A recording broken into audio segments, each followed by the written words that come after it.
அல்ஹம்துலில்லாஹி ரபில் ஆலமீன். அல்லாஹும்ம ஸல்லி அலா முஹம்மதின் வலா ஆலி முஹம்மதின் வபாரிக் வசல்லிம் அலைஹி. அஸ்ஸலாமு அலைக்கும் வரஹ்மத்துல்லாஹி வபரகாத்துஹு. வெல்கம் டு வாய்ஸ் ஆஃப் ஈமான். எல்லாரும் எப்படி இருக்கீங்க? நல்லா இருக்கீங்களா? அல்ஹம்துலில்லாஹ். அல்லாஹ் சுப்ஹானஹு வ தஆலா உங்களுக்கு நீண்ட ஆயுளையும் ஆரோக்கியத்தையும் வழங்க வேண்டும் என்று துவா செஞ்சு ஆரம்பிக்கிறேன். ஒரு மனிதனிடம் ஒரு 2 விஷயங்கள் இருந்தால் போதும். இந்த உலகத்தில் எவ்வளவு சோதனைகள், அது கடினமாக இருந்தாலும் சரி, தீர்க்க முடியாததாக இருந்தாலும் சரி, எப்படிப்பட்டதாக இருந்தாலும் சரி, எளிதில் வென்று விடலாம். அந்த 2 விஷயங்கள் வேற ஒன்றுமே இல்லை. முதல் விஷயம் தொழுகை, 2வது துவா. இந்த 2மே ஒரு மிகப்பெரிய ஆயுதங்கள் சொல்லலாம். துவாவை பொறுத்த வரைக்கும் நம்மக்கிட்ட இருக்கிற பெரிய ஆயுதம் சொல்லிட்டு என்னுடைய பல வீடியோக்களை நான் சொல்லியிருக்கிறேன். துவாவை விட ஒரு படி மேலே இருக்கிற ஒரு விஷயம்தான் தொழுகை. இந்த தொழுகை ஒன்று போதும் நம்முடைய எல்லா பிரச்சனைகளும் தீர்வதற்கு. ஏன்னா நபி ஸல்லல்லாஹு அலைஹி வஸல்லம் அவர்கள் தனக்கு ஏதேனும் ஒரு பிரச்சனை ஏற்பட்டால் முதலில் அவர்கள் அல்லாஹ்வின் உதவியை தனக்கு ஏதாவது பிரச்சனை ஏற்பட்டால் அவர்கள் முதலில் அல்லாஹ்வின் உதவியை நாடுவது எதன் மூலமாக? தொழுகையின் மூலமாக. ஃபஸ்ட்டு அவர் எடுக்கிற ஆயுதம் தொழுகை தான். அதற்கு அப்புறமா தொழுதுட்டு பிறகு தான் துவா செஞ்சுருக்கிறாங்க. அந்த அளவுக்கு தொழுகைக்கு சிறப்பு இருக்குது. இந்த உலகத்தை பொறுத்த வரைக்கும் மோமின்களுக்கு ஒரு சிறைச்சாலைன்னு சொல்கிறாங்கல்ல, அது 100% உண்மையான ஒரு விஷயம்தான். ஏன்னா நிறைய சோதனைகள் தொழுகிறவங்களுக்கு தான் அதிகமாக வரும். அந்த சோதனைகளை எல்லாம் நம்ம கடந்து வரணும்னா நம்மக்கிட்ட ஸ்ட்ராங்காக இருக்கணும் தொழுகை. அடுத்ததாக துவா. இந்த 2 விஷயங்களை நீங்கள் கரெக்டாக ஃபாலோ பண்ணிக்கிங்க. இன்ஷா அல்லாஹ் எதையும் எளிதில் வென்று விடலாம். நம்மக்கிட்ட இருக்கிற முதல் ஆயுதம் தொழுகை. இந்த தொழுகையை ஃபஸ்ட்டு ஸ்ட்ராங்காக எப்படி நம்ம வளர்க்கணும், அதை முதல்ல எப்படி ஸ்ட்ராங்காக ஆக்கணும், அதை ஃபஸ்ட்டு நம்ம பார்ப்போம். தொழுகையே ஒரு பயங்கரமான ஆயுதம். இதை எப்படி ஸ்ட்ராங்காக ஆக்குறது சொல்லிட்டு நீங்கள் கேட்காதீங்க. ஏன்னா இந்த தொழுகையில் நிறைய விஷயங்கள் அடங்கி இருக்குது. இப்போ 5 வேளை கரெக்டாக தொழுவாங்க. ஆனால் முன்பின் சுன்னத்துகள் தொழ மாட்டாங்க. எக்ஸ்ட்ரா நஃபில் தொழுகைகள் எதுவுமே இருக்காது. அந்த 5 வேளை தொழுகை தொழும்போது உண்மையாக தக்வாவோட தொழுதாங்களா, அந்த எண்ணங்கள் ஃபுல்லாக அல்லாஹ்வின் மீது இருந்ததா, தொழுகையின் மீது நாட்டம் இருந்ததா சொன்னால் நிறைய பேருக்கு இருக்காது. ஏன்னா நாட்டங்கள் எங்கெங்கேயோ போகும். அதற்கு காரணம் வெறும் நீங்கள் ஃபர்லான தொழுகைகள் தொழுவது மட்டும்தான். இப்போ இதுவே நீங்கள் சுன்னத் தொழுகைகள் நஃபில் தொழுகைகள் சொல்லிட்டு நீங்கள் அடிக்கடி தொழும்போது உங்களுக்கு அல்லாஹ்வின் மீது இன்னும் அதிகம் நாட்டம் ஏற்படும். அந்த தொழுகையில் ஒரு வித பிடிப்பு ஏற்படும். உங்களுக்கு தொழுகையிலேயே ப்ராக்டிஸ் இருக்கிற மாதிரி இருக்கும். நீங்கள் அதிகமாக தொழுகைகளை தொழுவதன் மூலமாக ஃபர்லான தொழுகைகளை கரெக்டாக நீங்கள் தொழுவீங்க. வெறும் ஃபர்லான தொழுகைகளை மட்டும் தொழுதுட்டு நம்ம ஜெயிச்சிடலாம் சொல்லிட்டு நினைக்காதீங்க. ஏன்னா ஃபர்லான தொழுகைகள் முக்கியமானது. அது இல்லைன்னா கண்டிப்பாக மறுமையில் இதற்காக நாம் விசாரிக்கப்படும். அதில் எந்த சந்தேகமும் இல்லை. நீங்கள் இன்னும் அல்லாஹ்வின் பக்கம் அதிகமாக நெருங்கணும். ஏன்னா இந்த உலகம் பயங்கரமான ஒரு போராட்டக்களமாக இருக்குது. நிறைய விஷயங்கள் நம்ம ஃபேஸ் பண்ண வேண்டியதாக இருக்குது. அந்த எல்லா பிரச்சனைகளும் நம்ம தைரியமாக எதிர்கொள்ளணும், வாழ்க்கையில் வெற்றி பெறணும் சொல்லிட்டு நீங்கள் நினச்சிங்கன்னா ஃபர்லான தொழுகைகளோட எக்ஸ்ட்ரா தொழுகைகளையும் சேர்த்து தொழுவுங்க. ஃபுல்லாக உங்களால் தொழ முடியலனா கூட பரவாயில்ல. இப்போது முன்பின் சுன்னத் தொழுகை சொல்லிட்டு நிறைய தொழுகைகள் இருக்குது. ஒவ்வொரு வேளை தொழுகைக்கும் எல்லா வேளை தொழுகைக்கும் தொழ முடியாவிட்டாலும் ஏதாவது ஒரு 2 வேளை தொழுகை சொல்லிட்டு அதுக்காவது நீங்கள் தொழ ஆரம்பிங்க. ஃபஸ்ட்டு ஆரம்பத்தில் ஒரு வேளை தொழுகைக்கு ஆரம்பிங்க.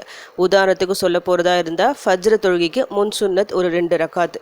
முன் சுன்னத் தொழுகையை பற்றி ரொம்ப உங்களுக்கு தெரியும். உலகத்தில் இருக்க எல்லா பொருட்களையும் வச்சுட்டு ஃபஜ்ரோட முன் சுன்னத்தை வச்சா அதுதான் பெருசாக இருக்கும். அந்த அளவுக்கு சிறப்பான ஒரு தொழுகை. அப்படி நீங்கள் ஆரம்பிங்க. ஒரு 2 ரக்காத் தானே, பெருசாக உங்களுக்கு தெரியாது. அடுத்து அதை கொஞ்சம் ப்ராக்டிஸ் பண்ணிக்கிட்டே இருக்கும்போது அடுத்தடுத்து இன்னும் மற்ற தொழுகைக்கு என்ன முன்பின் சுன்னத்தில் இருக்குது அது எல்லாம் நீங்கள் பார்த்து வச்சுட்டு தொழ ஆரம்பிங்க. அடுத்ததாக தஹஜுத் தொழுகை, துஹா தொழுகை சொல்லிட்டு இந்த மாதிரி சிறப்பான தொழுகைகள்லாம் இருக்குது. இந்த தொழுகையெல்லாம் தொழ முயற்சி செய்யுங்க. கண்டிப்பாக இது எல்லாமே உங்கள் கஷ்டங்களை நீக்கும், உங்கள் வறுமையை நீக்கும். இன்றைக்கி நான் துஹா தொழுகையை பற்றி நான் சொல்ல போகிறேன். துஹா தொழுகையில் ஒரு சிறப்பு இருக்குது. அதாவது நம்முடைய உடல் ஆரோக்கியத்திற்கும் இந்த தொழுகைக்கும் ஒரு மிகப்பெரிய சம்மந்தம் இருக்குது.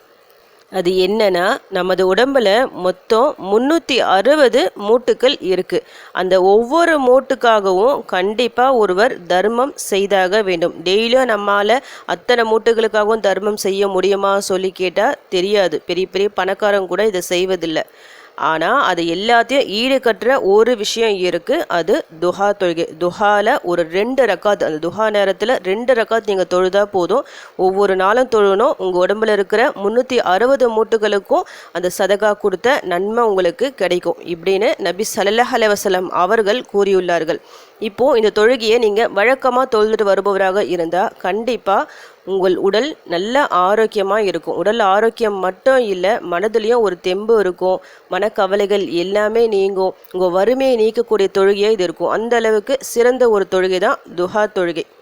நிறைய பேர் சொல்கிறீங்கல்ல, நான் நிறைய தொழுகிறேன், நிறைய துவாக்கள் ஓதுறேன், ஆனால் என் பிரச்சனைகள் தீரல சொல்லிட்டு ஒரே ஒரு முறை ஒரு மாதம் விடாமல் தொடர்ந்து நீங்கள் துஹா தொழுகை தொழுது பாருங்கள். குறைஞ்சது ஒரு 2 ரக்காத் தொழுது நீங்கள் ஆரம்பித்து பாருங்கள். இன்ஷா அல்லாஹ் உங்களுடைய ஒவ்வொரு பிரச்சனைகளும் எப்படி போயிட்டுன்னு சொல்லிட்டு ஆச்சரியப்படுவீங்க. அந்த அளவுக்கு ஒரு பவர்ஃபுல்லான தொழுகை தான் துஹா தொழுகை.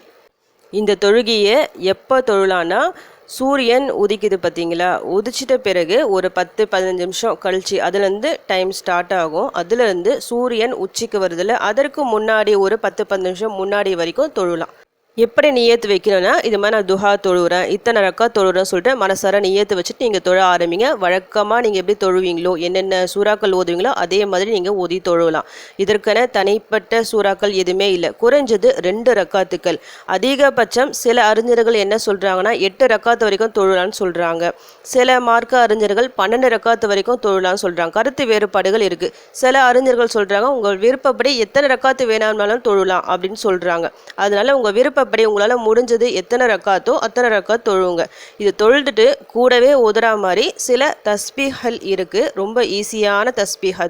அதையும் சேர்த்து நீங்கள் ஓதிட்டு வரும்போது இன்ஷா அல்லாஹ் கண்டிப்பாக நல்ல ஒரு மாற்றம் நிகழும். கரெக்டாக ஒரு மாதம் தொடர்ந்து இதே மாதிரி நீங்கள் தொழுதுட்டு இந்த தஸ்பீஹ் ஓதி பாருங்கள். நீங்களே சொல்லுவீங்க கமெண்ட்டில், நான் இதை மாதிரி ஓதுன என்னுடைய இந்த பிரச்சனை நீங்கிருச்சு, என்னுடைய கடன் அடைக்க அல்லாஹ் ஒரு வழி காமிச்சான்னு சொல்லிட்டு இன்ஷா அல்லாஹ் சொல்லுவீங்க. அவ்வளவு பவர்ஃபுல்லான தொழுகை ப்ளஸ் இந்த தஸ்பீஹ்.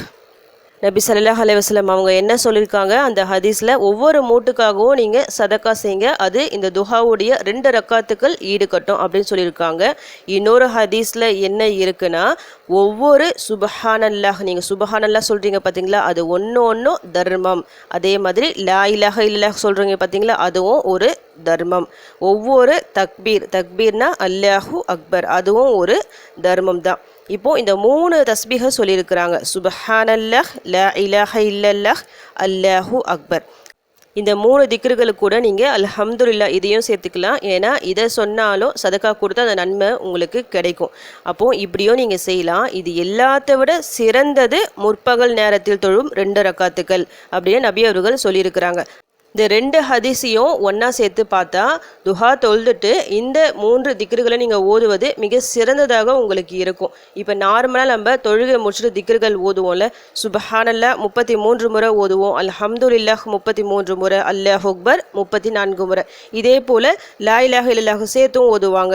இந்த மாதிரி 33 முறை. அந்த மாதிரி உங்களுக்கு எப்படி வசதியோ நீங்கள் எப்படி வழக்கமாக ஓதுறீங்களோ அப்படி நீங்கள் ஓதலாம். அந்த மாதிரி தொழுகை முடிச்சுட்டு நீங்கள் வழக்கமாக ஓதிட்டு துவா செய்யும் போது உங்களுடைய அனைத்து துவாக்களும் கபூலாகும், உங்கள் பாவங்கள் எல்லாம் மன்னிக்கப்படும் சொல்லிட்டு ஒரு ஹதீஸ் இருக்குது. இப்போ துஹா நேரத்தில் இந்த டைமில் நீங்கள் இந்த தஸ்பீஹ் எடுக்கிறீங்கன்னா அல்லாஹ்விற்காக நீங்கள் தொழுகிறீங்க. துஹா நேரத்தில் அடுத்ததாக அல்லாஹ்வை நினைவு கூர்ந்து அல்லாஹ்விற்கு பிடித்த இந்த திக்ருகளை ஓதுறீங்க. இப்படி நீங்கள் ஓதிட்டு பிறகு உங்கள் தேவைகளை அல்லாஹ்விடம் கேட்கும்போது உங்களுடைய கஷ்டம் எப்படிப்பட்டதாக இருந்தாலும் சரி, எவ்வளவோ பெரிய தேவை இருந்தாலும் சரி, முடியாத காரியமாக இருந்தாலும் சரி, அது எல்லாத்தையும் அல்லாஹ் நடத்தி வைப்பான். ஏன்னா நீங்கள் ஃபர்லு கட்டாய கடமை, அது தொழுலைன்னா நமக்கு தண்டனை சொல்லிட்டு நம்ம பயந்து தொழுவோம். இப்போது இந்த மாதிரி துஹா தொழுகை, எக்ஸ்ட்ரா நஃபில் தொழுகைலாம் தொழுவும் போது இதுக்கு தொழுதால நமக்கு தண்டனை இல்லை, இருந்தும் தொழுகிறோம். எதுக்காக தொழுகிறோம்? அல்லாஹ்வின் உதவியை நாடி தொழுகிறோம். அல்லாஹ்வை இன்னும் நெருங்க நம்ம முயற்சி செய்கிறோம். எந்த அளவுக்கு அதிகமாக அல்லாஹ்வை நாம் நெருங்குகின்றோமோ அதை விட பல மடங்கு அதிகமாக அல்லாஹ் சுப்ஹானஹு வ தஆலா நம்மை நோக்கி நெருங்கி வருவான். அவ்வளவு சிறப்புகள் அடங்கியிருக்கு. இந்த துஹா நேரம் சொல்லிட்டு ரொம்ப ரொம்ப சிறப்பான ஒரு நேரம். இந்த நேரத்தில் நீங்கள் 2 ரக்காத் தொழுவதால் பெருசாக நம்மளுக்கு டைம் வேஸ்ட் ஆக போகிறது இல்லை. ஏன்னா நிறைய பேர் வீட்டில் ஃப்ரீயாக இருப்பீங்க, பசங்கள்லாம் இருந்தால் அவங்கள ஸ்கூலுக்கு அனுப்பிட்டு அந்த நேரம் ஒரு ஃப்ரீயான ஒரு டைம் தான் உங்களுக்கு. அந்த நேரத்தில் ஒரு 2 ரக்காத்து தனியாக உட்காந்து யார்கிட்டையும் பேசாமல் 2 ரக்காத் தொழுதுட்டு இந்த 3 தஸ்பீகளை எடுத்துட்டு பிறகு உங்கள் தேவைகளை அல்லாஹ்விடம் சொல்லி அழுது கேட்டு பாருங்க. எல்லா பிரச்சனைகளும் தீர்வதற்கு இந்த ஒரு தொழுகை, இந்த தஸ்பீகள் காரணமாக இருக்கும், கண்டிப்பாக காரணமாக இருக்கும். இந்த தொழுகையையும் இந்த தஸ்பீஹை பற்றி நான் ஏன் இவ்வளோ ஸ்ட்ராங்காக சொல்கிறேன்னா, என்னுடைய வாழ்க்கையிலும் இது நடந்திருக்கு. எனக்கும் கொஞ்சம் பிரச்சனைகள் இருந்திருக்கு. அந்த நேரத்தில் இந்த மாதிரி நான் துஹா தொழுதுட்டு நான் துவா செஞ்சுருக்கிறேன். அல்லாஹ் அந்த பிரச்சனையை விட்டு என்னை காப்பாற்றியிருக்கிறான். எனக்கு ஒரு சந்தோஷத்தையும் ஒரு மனநிறைவையும் தந்திருக்கிறான். ஒரு அனுபவபூர்வமான அமல் அப்படி கூட சொல்லலாம். நீங்களும் இது பலனடையணும், இதை நீங்கள் செஞ்சு உங்கள் கஷ்டங்கள் எல்லாம் தீரணும் என்ற ஒரு அடிப்படையில் தான் இந்த வீடியோ நான் இன்றைக்கி போட்டுக்கிறேன். அவசியம் இனி துஹா தொழுகை தொழ ஆரம்பிங்க. உங்கள் பிரச்சனைகள் கஷ்டங்கள் எல்லாம் தீரும். நீங்கள் என்ன பிரச்சனைகள் எல்லாம் கஷ்டப்பட்டு இருக்கீங்களோ அல்லாஹ் சுப்ஹானஹு வ தஆலா உங்களது அனைத்து பிரச்சனைகளையும் நீக்கி உங்கள் வாழ்க்கையில் நிம்மதியை, சந்தோஷத்தை, ரஹாத்தை தர வேண்டும் சொல்லிட்டு உங்களுக்காக நான் துவா செஞ்சுக்கிறேன். எனக்காகவும் என் குடும்பத்திற்காகவும் நீங்களும் துவா செஞ்சுக்கிங்க. அல்ஹம்துலில்லாஹ். இந்த வீடியோ உங்கள் எல்லாருக்கும் யூஸ்ஃபுல்லாக இருந்திருக்கும்னு நினைக்கிறேன். நீங்கள் தெரிஞ்ச இந்த விஷயத்தை மற்றவங்களுக்கும் எத்தி வைங்க. இதன் மூலம் அவர்களும் பலனடையலாம். இன்ஷா அல்லாஹ். அடுத்த பதிவில் சந்திக்கலாம். ஜஸக்கல்லாஹு கைரன் கசீரா. அஸ்ஸலாமு அலைக்கும் வரஹ்மத்துல்லாஹி வபரகாத்துஹு.